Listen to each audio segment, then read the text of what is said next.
Okay, so we'll be discussing post-employment benefits, or also referred to as your pension accounting. As you should have read in textbooks class, you have two kinds of pension benefits. These are defined contribution plan and defined benefit plan. The names of these plans class are very suggestive as to what happens. For defined contribution class, the contribution is defined, fixed, or definite. Who is making the contribution? It would always be the employer. The employer will contribute into the plan, which would be used to pay out the pension that will be received by your retiring employees. Okay, so again, our focus here, or our perspective here, is from the perspective of the employer and not of the employee. And there is very little accounting issues class if we are dealing with defined contribution class, because again, the contribution is already fixed. Okay, and the only issue there is as to when the expense will be recognized.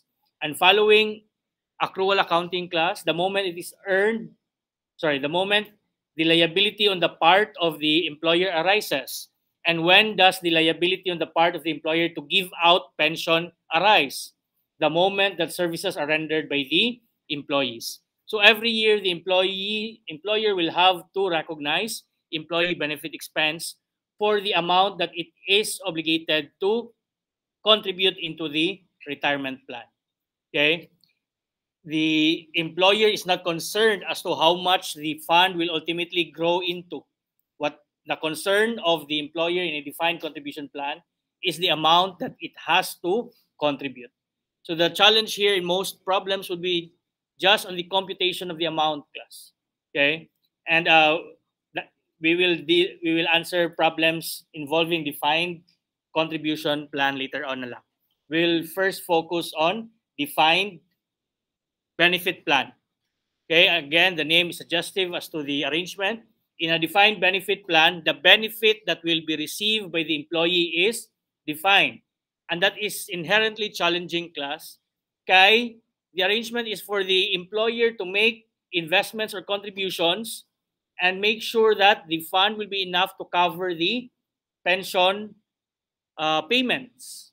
Okay, and if you are guaranteeing class, if you are making the pension payments fixed class, if you are making the benefit fixed, then the amount that you will have to contribute will not be fixed. I hope that makes sense to you.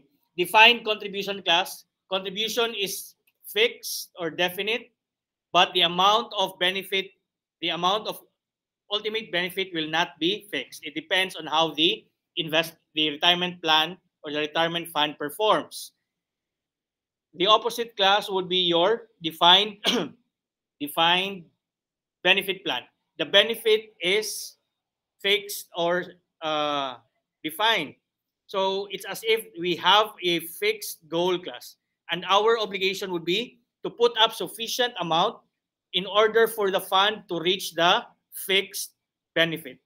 So as to the amount of expense, as to the amount of contribution, it will depend on how the fund performs. But our goal is to make sure that the retirement plan is sufficient to cover the promised benefit. Okay, and because of fluctuation in the estimates class or even just in the performance of the plan, there will be significant accounting issues when you are dealing with a defined benefit plan. Unlike in defined contribution, the amount of expense to be recognized is very easy to determine,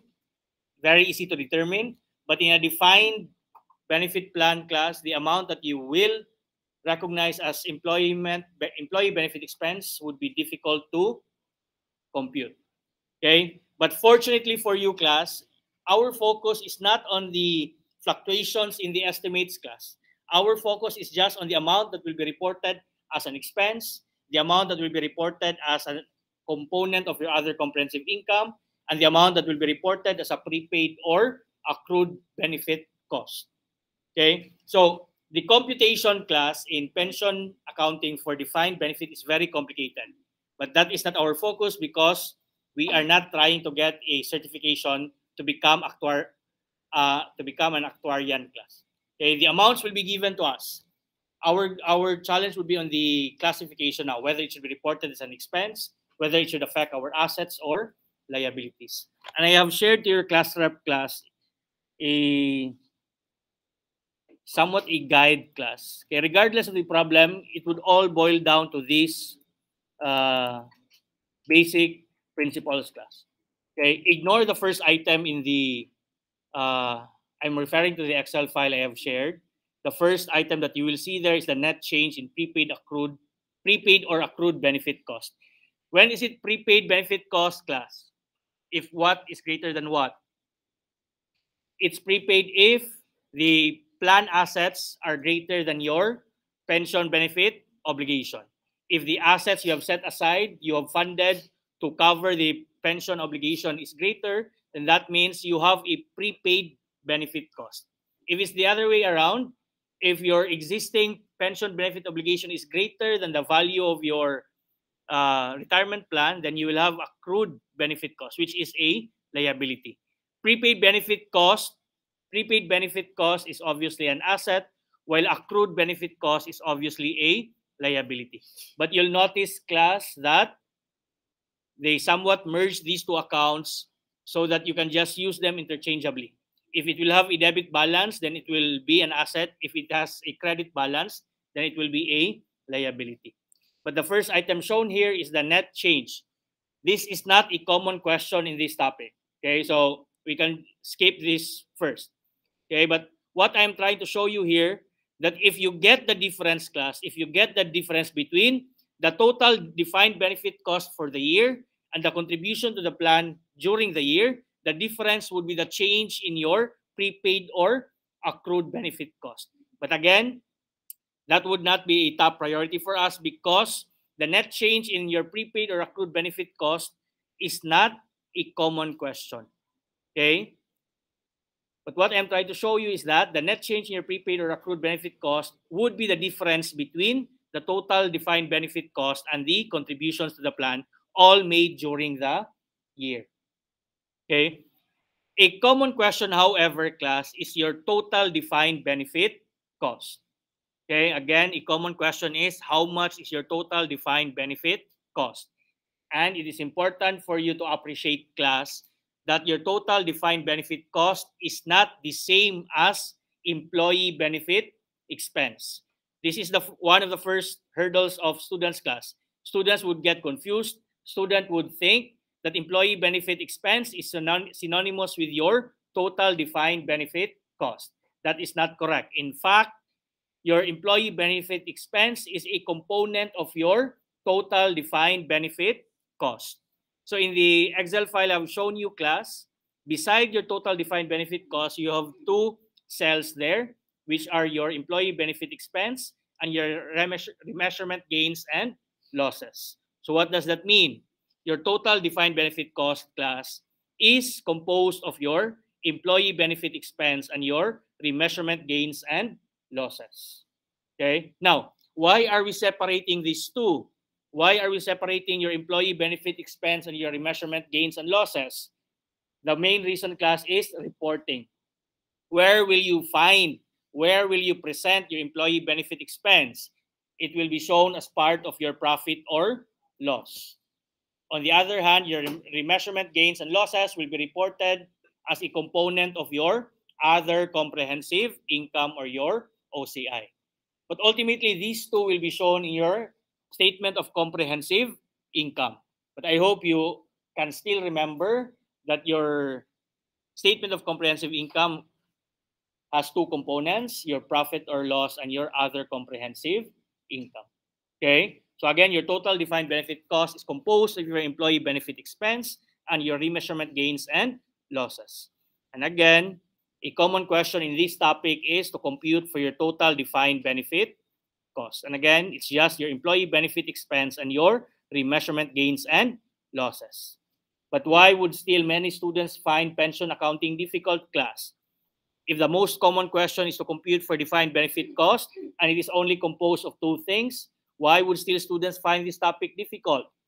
because the two things that comprises your total defined benefit cost class will almost never be given directly. Okay, so again, you will be asked, compute for total defined benefit cost. And again, what should be your solution? It will simply be your employee benefit expense plus your remeasurement gains and losses. But why will it not be as easy as that? It's because problems will not give you directly your employee benefit expense and your remeasurement gains and losses. You will have to solve for your employee benefit expense. You will have to solve for your remeasurement gains and losses. Okay, and how do you solve for your employee benefit expense? Again, it can just be broken down into two.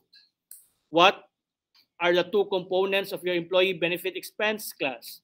These are your service cost and your net interest.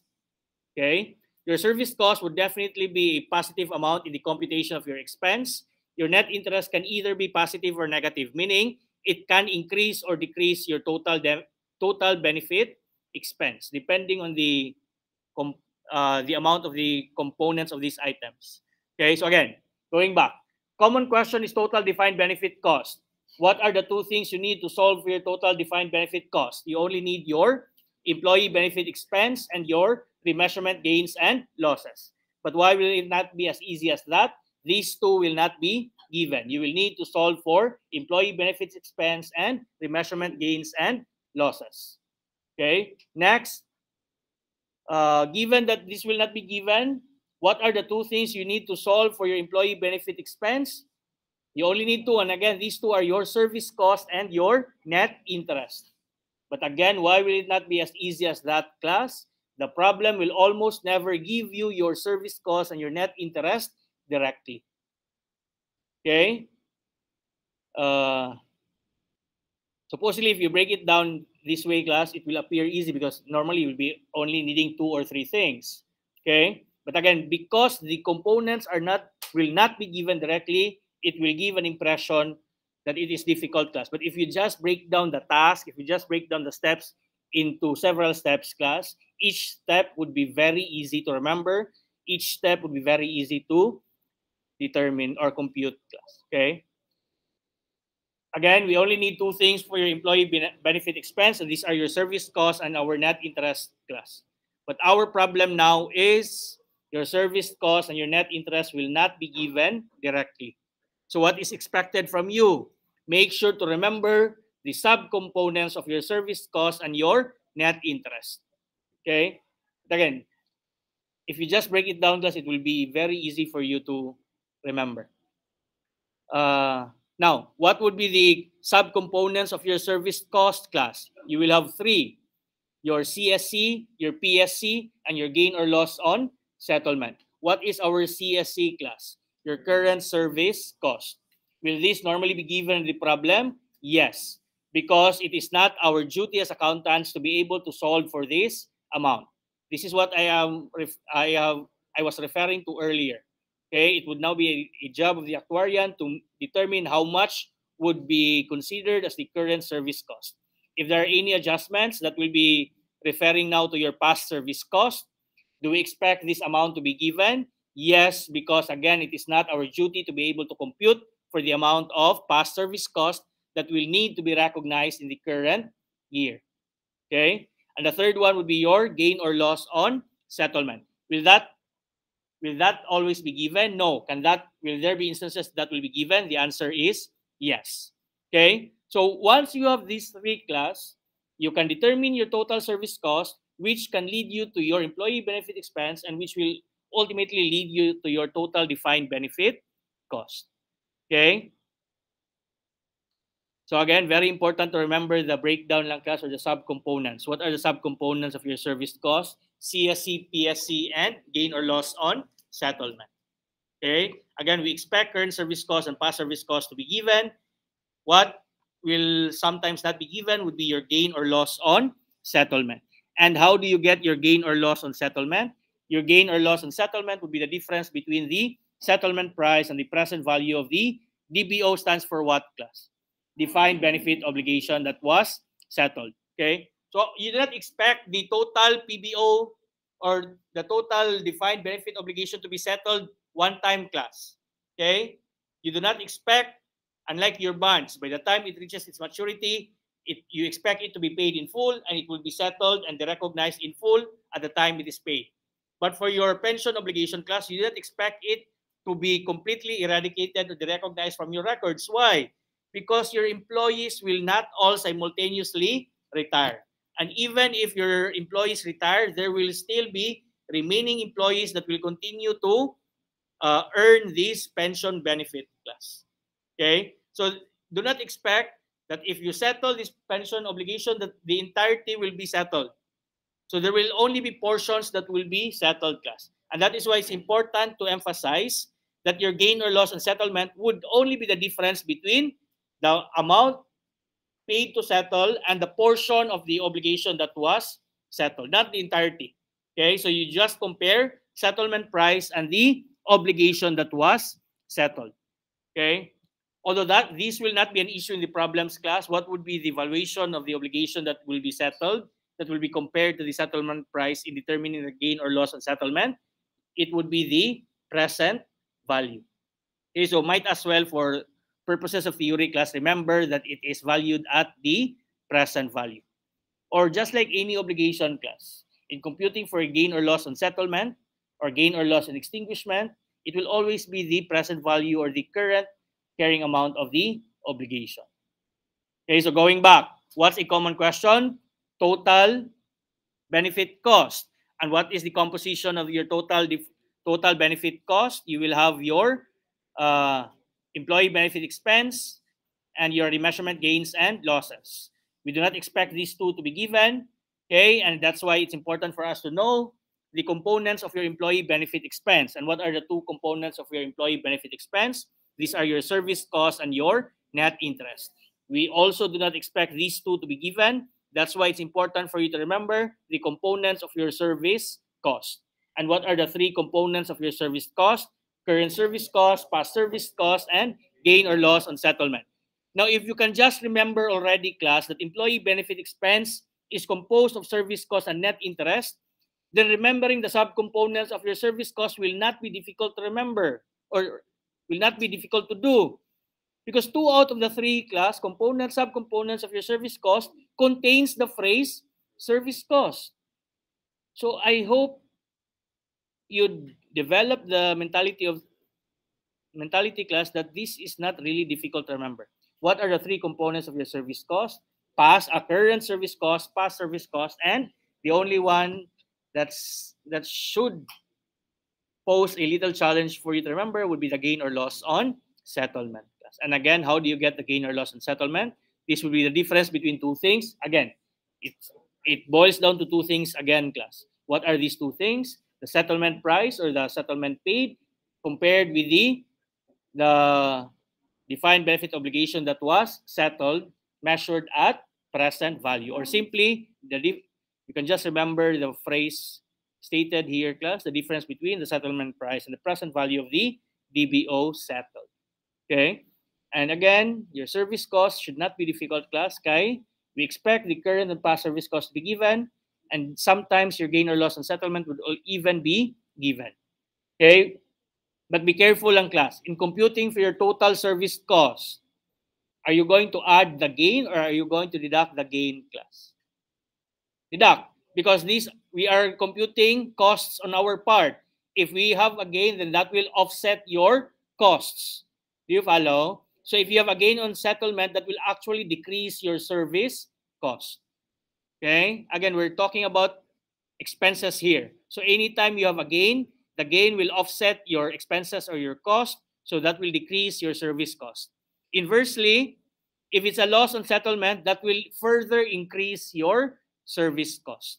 Okay, so please take note. A gain will be actually a deduction, class, in computing for your total service cost.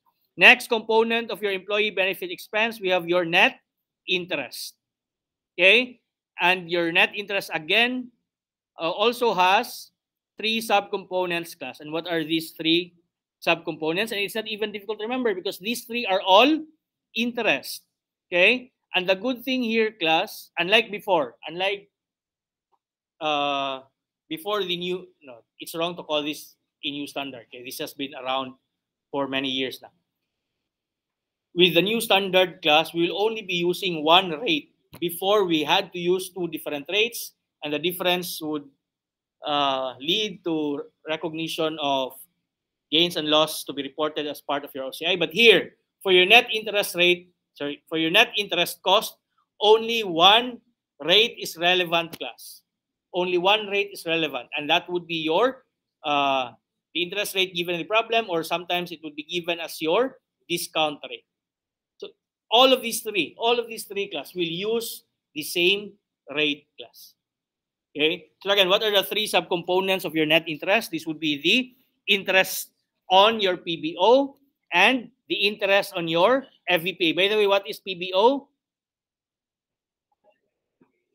Okay, this would be your obligation or your liability, and then the FVPA would be the asset side. This would be the fair value of your plant assets. Okay, and obviously, the interest on your liability would be an expense, while the interest on your asset would be an income. So this should not be difficult to understand, class. So the components of your net interest would be the interest on your liability, the interest on your asset, and the third one, class, would be, which would be the one that will pose perhaps one challenge lang in remembering, would be, which would be your interest expense on the effect of your asset ceiling. Okay, so many students would be scared if the problem involves this one. Okay, just by the mention of asset ceiling, they would think that the problem is already difficult. But first, class, very few problems will involve asset ceiling, especially in your departmental exams. How many questions would be on pension, class? Assuming there's five problems, you do not expect these five to all include asset ceiling, class. At most, there will be one, class. Okay. What will almost always be present in the problem, class, would be the interest on your obligation and the interest on your asset, class. Okay. Now, if you have practiced answering the problems in the textbook already, class, you would have developed a shortcut already that in getting your net interest, you will just get the difference. You will just get the difference between your PBO and your FVPA, and you multiply the difference with the interest rate. Because basically that would be the net effect. Okay? But I want you to do this at this point individually as a class. Do not get the net amount and multiply it with the discount rate. Go to your PBO, multiply it with the discount rate. Go to your FVPA and multiply it with the discount rate. The net amount will be your net interest. That is if there is no asset ceiling involved. Okay? One important reminder lang for both the interest on PBO and FVPA, class. It will always be based on the beginning balance. Okay? If it will be based on the ending balance, then the formula will be circuitous already, class. Okay? But you understand that one. What amount will earn interest during the year? It is the amount that was outstanding at the start of the year. So in computing for your interest expense and interest income, it will be the beginning balance of your PBO and your FVPA. Okay? Very important, especially if the problem gives you both the beginning and the ending, class. In computing for your employee benefit expense for the year, in computing for your total benefit cost, you will be using the beginning balances of your PBO and your FVPA. Very important reminder. Now, the third item that would be undesirable for your net interest, class, is the interest expense on the effect of your asset ceiling. Okay, and the amount of the interest expense here would simply be the interest on the change in the effect of the asset ceiling. The interest expense will be computed as the change in the effect of the asset ceiling multiplied by the interest and or the discount rate. And as mentioned earlier, the three subcomponents of your net interest will use the same interest rate. Okay, so there should be little source of confusion for you. Now, I have two asterisks here, class. These are both in relation to asset ceiling. Asset ceiling will only be relevant, class, in cases where the balance of the prepaid benefit cost exceeds the asset ceiling. Okay, again, when do you have a prepaid benefit cost? If what is greater than what? if the FVPA or the plan assets is greater than the PBO. So if ever you have an accrued benefit cost, or if ever the PBO is greater, class, then that means the asset ceiling will not be relevant, class. Even if the problem tells you this is the asset ceiling, then you ask the question, so what? Because the asset ceiling will only be relevant if you have an asset, class. And when do you have an asset? If the FVPA is greater than the PBO. Now, what if the asset ceiling is relevant? What do we consider as the effect of the asset ceiling? The effect of the asset ceiling is equivalent to the excess of the prepaid benefit cost over the asset ceiling. Because the name asset ceiling tells you that this should be the limit lang. But if it so happens that your plan is overfunded, class, that the plan assets exceed your PBO in an amount greater than the asset ceiling, then the effect, class, or I actually prefer to call it the excess, class, the excess of your prepaid benefit cost over the asset ceiling is what we will refer to, is what we will be multiplying with the interest rate. Okay? FVPA is 10 million, PBO is 8 million. Do you have prepaid or accrued benefit cost, class? FVPA 10, PBO 8. Do you have prepaid or accrued benefit cost? Prepaid, because the plan asset is greater than your PBO. And how much is your prepaid benefit cost? 2 million. If the asset ceiling is 3 million, class, will you have an interest expense on the effect of the asset ceiling? The answer is no, because your prepaid benefit cost has not exceeded the asset ceiling. So when will there be interest on the effect of the asset ceiling? Only if the prepaid benefit cost exceeds the asset ceiling. And what will you multiply with the interest or the discount rate? Only the excess over the asset ceiling. Okay? So I prefer to call it excess instead of effect, class. But when the textbook uses effect of the asset ceiling, it tells you that there is an excess over the asset ceiling. The prepaid benefit cost is greater than the asset ceiling. But the interest, class, will not be on the entire amount of the prepaid benefit cost. It will only be the excess of the prepaid benefit cost over the asset ceiling. Let's just be familiar with the terminologies first, class. We'll apply this in the problems later on. Okay? But what I want to accomplish right now is that these components are not really that intimidating, class. You can break them down ultimately into two factors lang. For your interest expense on PBO, what are the two things you need? PBO beginning and your interest rate. For your interest income on FVPA, what are the two things you need? FVPA beginning and your interest rate. For your interest expense and the effect of asset ceiling, what are the two things you need? The change in the effect of the asset ceiling and your interest or discount rate. And when do you have an excess over the asset ceiling, class? If the prepaid benefit cost is greater than the asset ceiling. Okay? And then whatever is the change in the excess from last year to this year, that will be the amount that will be multiplied with your interest or your discount rate. Okay? Once you have those three, together with the three subcomponents of your service cost, you will now have your service cost and your net interest cost.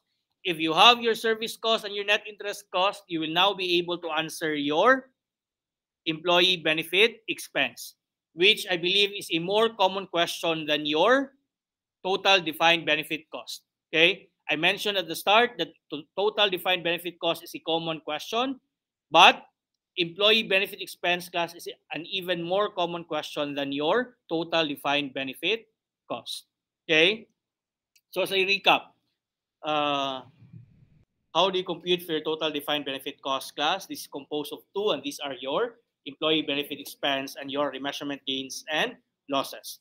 What are the components of your employee benefit expense? These are your service cost and your net interest. What are the subcomponents of your service cost? Current service cost, past service cost, and gain or loss on settlement. Current service cost expected to be given, past service cost expected to be given. How do we compute for your gain or loss on settlement if it's not given? It is simply the difference between the settlement price and the present value of the defined benefit obligation settled. When is it a gain? When is it loss? We forgot to clarify that one, but this should be understandable, class. When do you have a gain? When do you have a loss? Remember, we are the one paying. If we are paying less than the amount of the obligation that is settled, then that means we have a gain. If you are paying more than the present value of your obligation, then obviously you have a loss. Okay. Next, what are the subcomponents of your net interest? You will have your interest expense in your PBO, interest income in your FVPA, and the interest expense on the effect of the asset seal. Okay. Next, if you already have your employee benefit expense, what other thing you need to solve for your total defined benefit cost, class? You need your remeasurement gains and losses. Okay. Will all problems have remeasurement, class? The answer is no. Okay. So sometimes, class, what scares you in this topic will not really be existing at all. Okay. What scares you would rarely come out in the examination, class. Okay, but most of you would be unable to move on, unable to answer the rest of the problems just because of your fear of certain topics, class. You become paralyzed and you no longer believe that you can answer this topic, class, just because there are few instances in which the computation would be very long, class. Okay, but again, remeasurement is a component of your total defined benefit cost, and we do not expect the problem to immediately give you that this is your total remeasurement gains and losses. Sometimes you will have to determine the components of your remeasurements. And what are the three subcomponents of your remeasurement, class? The remeasurement gains or loss from your plan assets, the remeasurement gain or loss from your PBO. I should have swapped these two to make it consistent with your net interest, and the remeasurement on the effect of your asset ceiling. Is this connected with your net interest, class? Okay, what are the three net interest? Interest on PBO, and interest on your FVPA, and the interest on, let's just say, interest on asset ceiling. Those same three things, class, will be the source of your remeasurements. Okay, so what will be the three subcomponents of your remeasurements? Remeasurements from your plan assets, your FVPA, and then your PBO, and the effect on your asset ceiling. So it should not be difficult to remember, class, because essentially you are just remembering the same subcomponents of your net interest. Okay, so maybe we'll have recitation as to the three subcomponents of the three components of your total defined benefit cost. Okay, I believe it's not really that difficult to remember, guys. Okay, service cost 3, net interest cost 3, remeasurements 3. And the three subcomponents of your net interest cost and remeasurements are somewhat connected or similar. Now, focusing on the subcomponents of your remeasurements. First, for your, let me just change.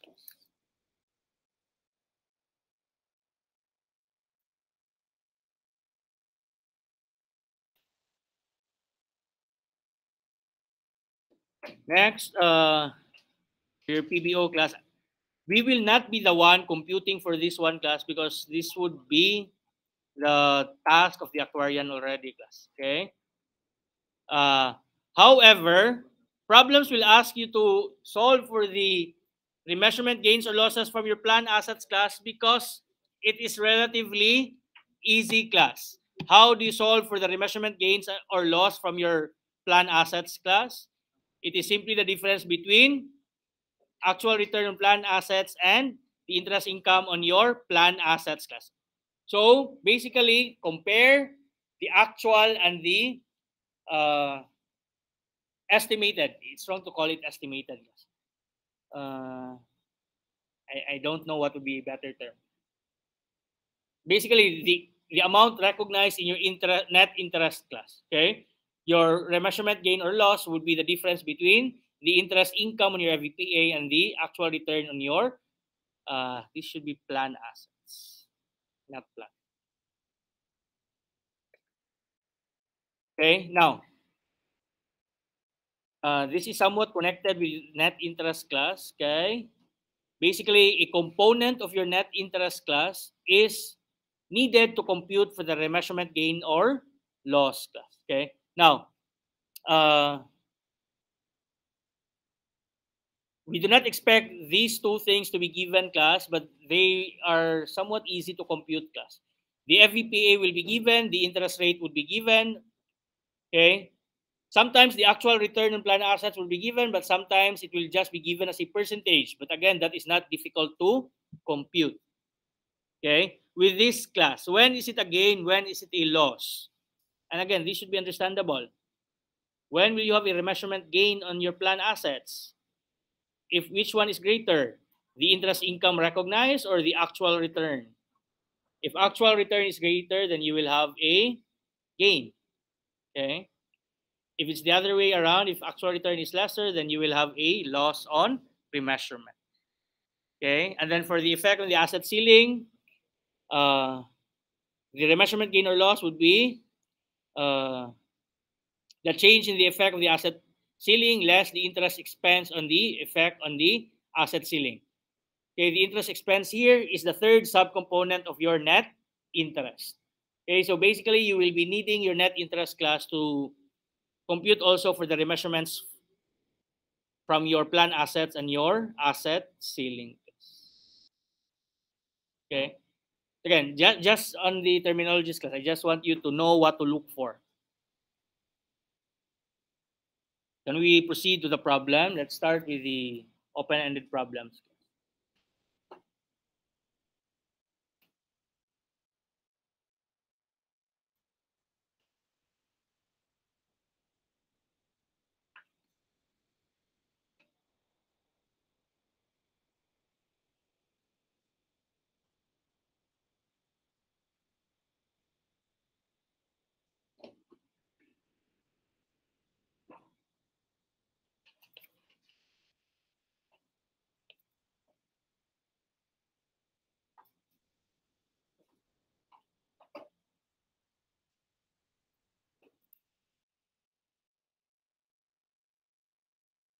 Okay, so the first one here is Shakira Company. The first question is compute for employee benefit expense without looking at the Excel file class. What are the components of your employee benefit expense?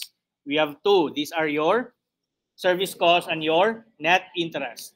And without looking at the Excel file, what are the subcomponents of your service cost? Current service cost, past service cost, and your gain or loss on settlement. Without looking at the Excel file, what will be the subcomponents of your net interest?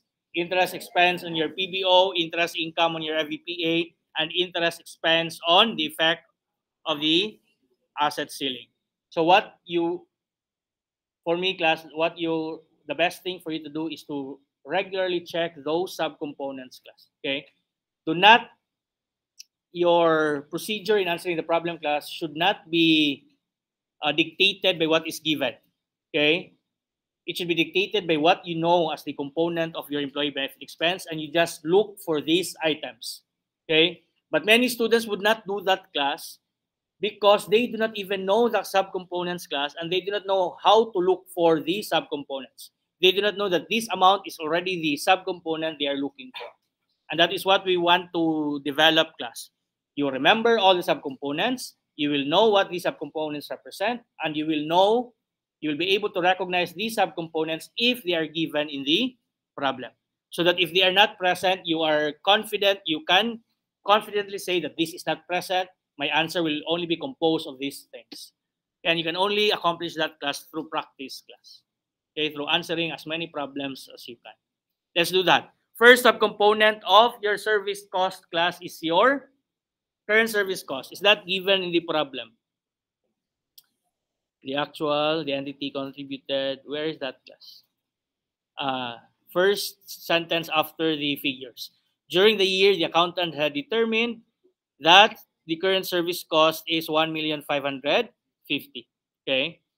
Next, do we have past service cost given somewhere in the problem? No. Do we have gain or loss on settlement given in the problem? No. So with that, you should be able to confidently say that the service cost in this problem is only 1,550,000.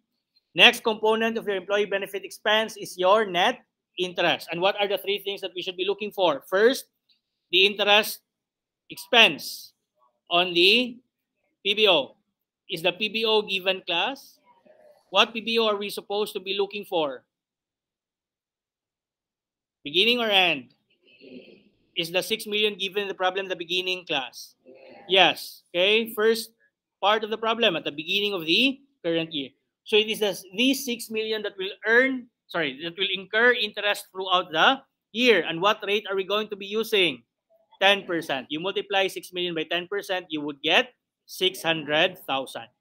Okay, so that will be part of your cost. Add. Next, fair value of your plan asset. Sorry, what's next component, subcomponent of your net interest, class?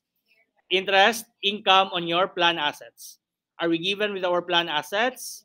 Yes, as normally is the case, in the amount of 5 million. But again, very important, it should be the beginning balance, class. We already know that this is the beginning balance. Multiply 5 million with what? The same interest rate, class, the same discount rate of 10%. So multiply 5 million by 10%, you would get 500. In computing for your total expense, class, the 500 will be plus or minus? Minus, because this is somewhat of a gain, class, or an income. So it is opposite to your costs or your expenses. Next, do we have asset ceiling in this problem? No, fortunately. Okay, so this will simply be 1,550,000 plus additional cost or expense of 600 minus income of 500. Our total employee benefit expense, 1,650,000. Okay, but again, alternative solution, class. You already have the 1,550,000. What could you do? Get the prepaid or accrued. What do we have in this problem? Prepaid or accrued benefit cost, class? Accrued, because the PBO is greater. You have a accrued benefit cost is, you have a prepaid, sorry, you have an accrued benefit cost of 1 million. If you multiply 1 million with 10%, that will give you 100,000. You add that with the 1,550,000, you would get 1,650,000. But I do not want you to do that first, class. Okay? You're still trying to develop mastery of the components, man. Okay? You start with the basic first, but it's still better if you're aware with the alternative solution. Okay? Next, determine the remeasurement. What are the three subcomponents of your remeasurements, class? Remeasurements on what? Remeasurements on PBO, remeasurements on FVPA, and remeasurements on asset ceiling. Are any of these three present?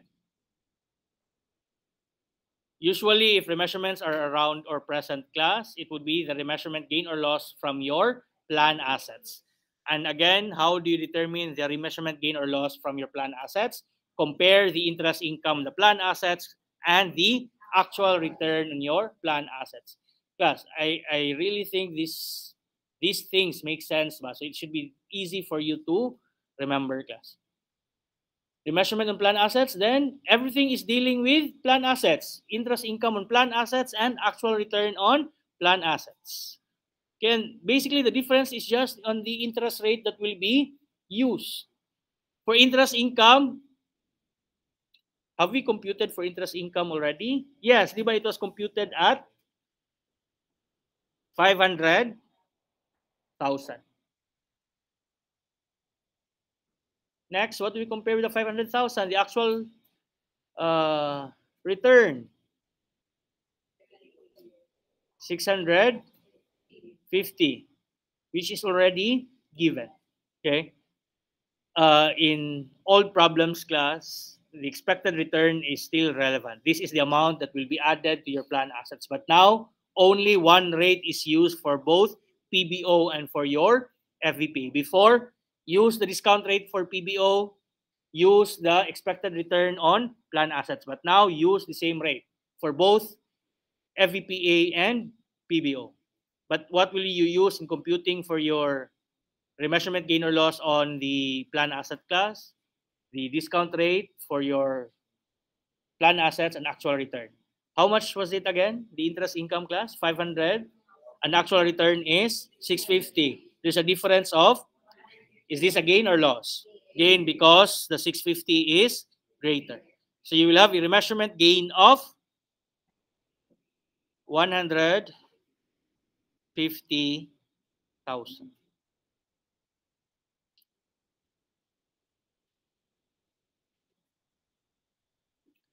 So can we now answer the question for total defined benefit cost class?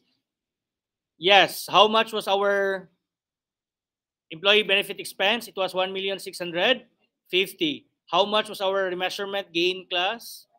150. So our total defined benefit cost would be 1,500,000. Am I correct? Now, what would be a scenario wherein you would get this wrong? You would have added the 150, because we said total defined benefit cost is composed of employee benefit expense and remeasurement. So normally you will be adding these two. But why are we deducting the 150? Because it is a gain class. Very important that you should be careful on these matters class. Okay. Next would be, I want you to compute class for the ending PBO and FVPA. And that is where the second sheet in the Excel file I have given class comes in. Okay, I'm not sure if this is exhaustive already, class, but let's just try to practice and apply this one and update this one if ever I have missed out some things. If you're trying to solve for your ending FVPA, why do I want you to solve for your ending FVPA and for your ending PBO class? This would help you compute for your ending prepaid or accrued benefit cost. Because how do you solve for your prepaid or accrued benefit cost class? You just get the difference between PBO and FVPA. So if you're trying to solve for your ending prepaid or accrued benefit cost, just get the difference between your FVPA and PBO. But since you're solving for ending, you should be using ending FVPA and ending PBO. Now, are you looking at the second sheet I shared you, class? Okay, so how do you arrive at the ending FVPA? You start with the beginning FVPA, you add contribution. And I want you to understand why you will be adding. What is this contribution? This is now the contribution being made by the employer. So meaning it's the employer putting assets into the fund. So obviously that will increase the fund. I hope that makes sense to you. Contributions made by the employer will increase the fund class, okay, or the plan assets, okay. Then of course, the income that will be earned by your assets set aside to cover your pension obligation class would obviously increase also your plan assets, okay, because the return will also be reinvested, okay. So this will be a source of additional assets on your part. Next, deduct what? Deduct benefits paid. And I hope it makes sense to you why this will be deducted. Because when you make the payment, where is that payment taken from? What is the source of the payment? It would be the fund that you have set aside. If you make a contribution, add. If you make payments, deduct. Why deduct? Because the payments are taken out of the fund. I hope that makes sense to you. Next, basically, benefits paid and the settlement paid would have the same nature because payments made by you are all taken from the fund or the plan assets. Do you follow, class? Okay. I think there should be other items that will be relevant here, but we'll just try to update this as we go along, class. Okay. Let's do this. Do we have our FVPA beginning, class? Yes, which was 5 million. Next would be contribution. Are we given the contributions this year? Which is 1,200,000. Again, class, I hope, class, I sincerely hope na it is not trivial on your part. Why would this be added? Why this would be deducted? Okay, to me, it makes perfect sense. You make an investment, add. You make payments, deduct.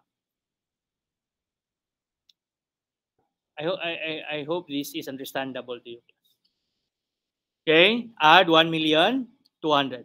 Are we given with the actual return on the plan assets? Yes, in the amount of 650. Again, if your plan assets earn income, then it makes sense that it will be reinvested or it will form part of your fund class. So this will also be added. So far we have 5 million plus 1,200,000 plus 650. Did we pay any benefits class during the year? No information given as to that. No. Next, do we have settlement payments? No. So that's it. 5 million plus 1,200,000 plus 650. The fair value of the plan assets at the end of the year would be 6,850,000. Okay, but again, why are we doing this class? Because we want to solve for the ending prepaid or accrued benefit cost. We already have the ending FVPA. What else do we need? We need your ending PBO. Now, how do we solve for your ending PBO? Again, I'm not sure if this is exhaustive already. You start with PBO beginning. Then, basically, all your employee benefit expense. Okay, you add your current service cost, you add your past service cost, you add the interest expense on your PBO. Okay, gain then plus the gain or loss from actuarial changes. Then deduct benefits paid. Class, why would benefits paid why will it also be a deduction, class? I hope you're able to justify that in your own minds, class. Because you're already paying it, class, so the obligation already extinguished. Okay? So, very I don't think it should be called interesting. But, class, we need these two things. We need FVP and PBO. But interestingly, class, both these two things are affected similarly by your benefit payments, class. Okay? So, please take note of that one. Okay? And, class, the more difficult problems on this topic are those that will force you to use squeeze method, class. Those that will force you to look for something in between. For example, FVPA beginning and FVPA end is already given, but you are asked for contributions during the year. Okay, class, pay attention first. This is the scenario for the more difficult problems. FVPA beginning and FVPA end would be given. Okay, what we're doing now is we are solving for FVPA end. We are given the FVPA beginning, and the rest, the other items affecting your FVPA are given. Okay, and we use them to solve for FVPA end. The scenario I'm trying to describe is both beginning and ending FVPA are already given. What is being asked for you is some of the components or some of the items affecting your FVPA. So what do I mean? For example, FVPA beginning and end is already given. You are asked to solve for contribution. And that should not be difficult so long as the actual return on plan assets, the benefits paid, and the settlement price are already given, because you will just work back. You will just squeeze the contribution. But the problem is, the more difficult problem, class, you're asked to solve for contribution. The problem tells you that there are benefits paid, but you are not given how much is the benefits paid. So basically, two things are missing, class. Okay? It's easy if only one thing is missing. Here, in our illustrative problem, FVPAN is missing, everything else are present. Sorry, everything else is present. Okay? But in the scenario I have given you now, two things are missing, so we cannot solve for the other. We cannot solve for one of the two things that are missing. That is missing. Okay? But how does the problem expect you to solve, class? How does the problem expect you to solve for contribution when benefits is also missing, class? The problem expects you to solve for benefits as well, but you will not be using the formula under FVPA. You will be using the formula under PBO. Okay, so meaning everything else under PBO will be given for you to solve for your benefits paid. And once you have solved for your benefits paid, you transfer it under the other column for your FVPA just for you to solve for the other item missing for your FVPA.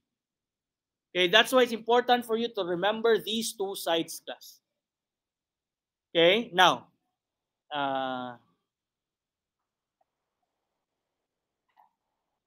another thing that could be a source of a difficult problem, class. Another similarity or another point of crossover, class. Aside from benefits paid, FVPA and PBO crosses over through your settlement paid and PV of DBO settled, class. Okay? But that is indirect, class.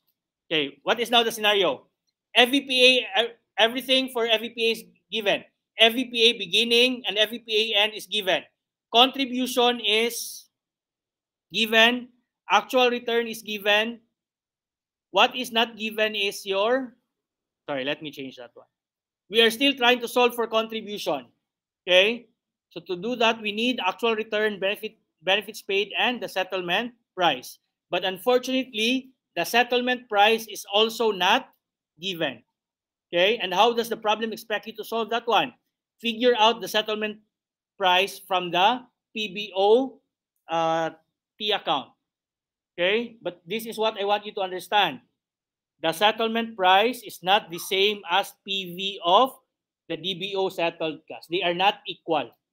But why do I say that they intersect on this item? Class, how do you solve for gain or loss on settlement, class? Gain or loss on settlement is the difference between the settlement price and the PV of the DBO settled. So if we're trying to solve for contribution, but we need the settlement price first, we can still rely on your PBON. Okay? Sometimes the problem will ask you to solve for your present value of the DBO settled. But again, do not mistake it, class, that the present value of the DBO settled is the same as your settlement price. But is there a way for you to arrive at the settlement price if you're already given the present value of the DBO settled? Yes, you just add or deduct the gain or loss on settlement. You add the gain or loss on settlement with the PV of the DBO settled. That will give you your settlement price, which can lead you to solve for the missing item in your FVPA. Okay? And that is where the difficult problem comes in. That's why I prefer you to prepare these two column table, class, so that you'll be able to compare the, to monitor where these two things intersect. Okay. But we've gone a long way from what we were trying to do, class. Let's go back. Let's solve for PBON. Okay, I'm just trying to give you an idea as to what will make these problems difficult, class. Let's solve for PBON. PBO beginning is given, class, correct? Which is 6 million. And then current service cost is, class, please compute this in your table, class. Current service cost given at 1,550,000. Interest expense, which we have computed to be 600,000. Are there any actuarial changes here? No. Are we given with the benefits paid? Also no. And we are not given any information whether there were any settlement, class. Okay? So I think we have everything we need. PBO beginning of 6 million, current service cost of 1,550,000, and then interest expense on PBO of, the interest expense was how much? 600. So 6 million plus 1,550 plus 600,000 will give you how much? 8,150,000. And now we have both ending FVPA and PBO. Can we now solve for the prepaid or accrued benefit costs? Yes, all we have to do is to compare. Which one is greater, class, by the way? PBO of 8,150,000. So what do we expect to be reported, class? Prepaid or accrued? Accrued. How much, class? 8,150 minus 6,850,000 will give you how much? 1,300,000. Okay, which will be reported as a liability. Now, class, how much was the accrued at the beginning, class? Diba we computed it to solve for the shortcut net interest, class? It was 1 million. And how much now is the ending accrued benefit cost, class? How much, class?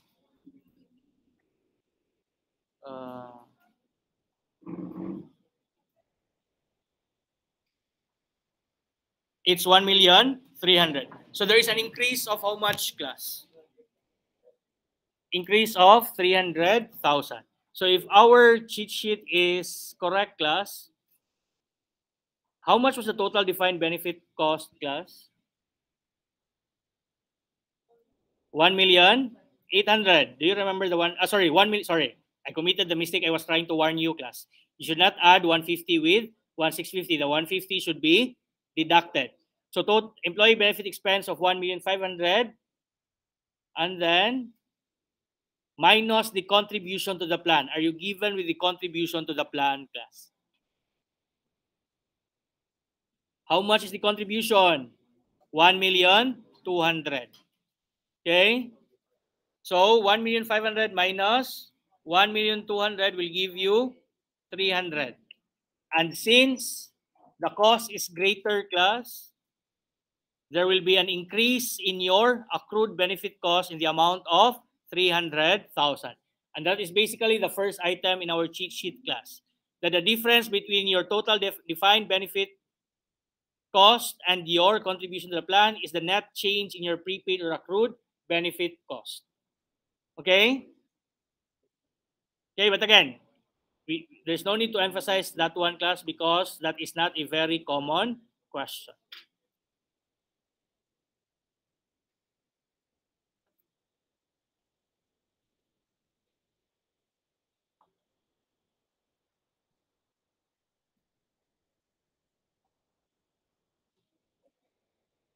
Class, do you get the point I'm trying to make as to the net change, class?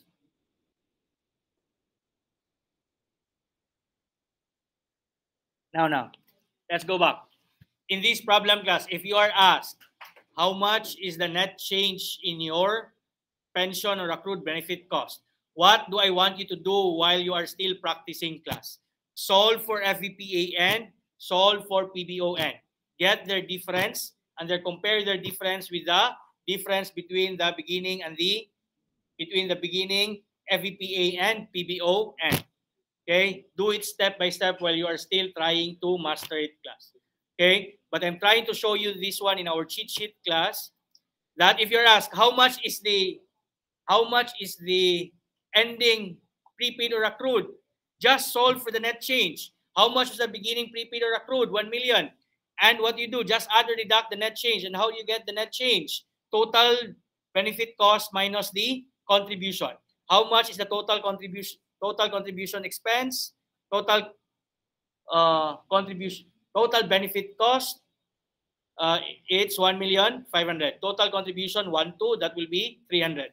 You add the 300 with the 1 million, then you already know that your accrued benefit cost at the end of the year is 1,300,000, even without having to solve for ending FVPA and ending PBO. Okay? Okay.